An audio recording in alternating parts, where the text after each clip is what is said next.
प्रदेश की जनता को झूठी गारंटियां देने वाली कांग्रेस सरकार की आज विधानसभा में अपनी कोई गारंटी नहीं बची है। राज्यसभा सीट के लिए जो चुनाव हुआ है और जिस ढंग से भाजपा उम्मीदवार इसमें विजय हुए हैं, उससे कांग्रेस पार्टी के अंदर की अंतर्कलह सबके सामने खुलकर आ गई है। यह बात भाजपा प्रदेश सचिव नरेंद्र अत्री ने हमीरपुर के गांधी चौक पर भाजपा उम्मीदवार हर्ष महाजन की जीत को लेकर मनाए गए जश्न में कही। उन्होंने जनता को संबोधित करते हुए कहा कि भाजपा शुरू से ही कहती आई है कि कांग्रेस ने लोगों को झूठी गारंटियों केवल चुनाव जीतने के लिए दी हैं और अब इसकी सच्चाई सामने आ गई है। लोग मोदी की गारंटी पर विश्वास करते हैं, कांग्रेस की गारंटी पर नहीं। उन्होंने कहा कि राज्यसभा सीट जीतने पर भाजपा का हर कार्यकर्ता खुश है और आगामी लोकसभा चुनाव में दोहरे जोश के साथ भाजपा प्रत्याशियों की जीत के लिए दिन रात काम करेगा। उन्होंने कहा कि भाजपा लोकतंत्र में विश्वास रखती है और यही वजह है कि आज दुनिया की सबसे बड़ी पार्टी देश की जनता की सेवा में लगी हुई है। भारतीय जनता पार्टी के कार्यकर्ताओं में एक उत्साह की लहर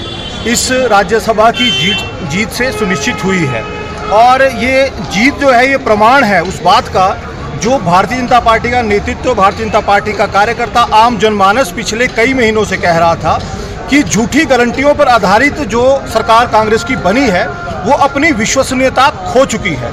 और पिछले कल जो विधानसभा के अंदर राज्यसभा की सीट के चुनाव के अंतर्गत जो रिजल्ट आया उसका एक प्रमाण है कि अपनी झूठी गारंटियों को लेकर इनमें अंतर्कलह मची हुई है।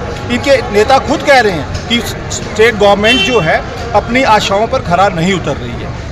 उसी का प्रमाण है कि आज भारतीय जनता पार्टी अपनी राज्यसभा सीट जीती है और पूरे प्रदेश भर के कार्यकर्ता इस बात से खुश हैं, आम जनमानस खुश है।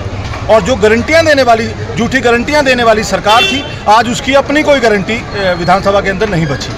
न केवल इस देश की बल्कि पूरे विश्व में एक प्रतिष्ठित और विश्वसनीय पार्टी है। भारतीय जनता पार्टी का जो हर कदम होता है वो लोकतंत्र की मर्यादा में रहकर, लोकतंत्र की सीमा में रहकर अपना जो कॉन्स्टिट्यूशन है उसमें विश्वास करते हुए होता है। भारतीय जनता पार्टी की जो भी आगे की रणनीति होगी, हम सब कार्यकर्ताओं का पूरा विश्वास है कि हमारा जो शीर्ष नेतृत्व निर्णय करेगा वो सही होगा, जनहित में होगा, प्रदेश हित में होगा और देश हित में होगा।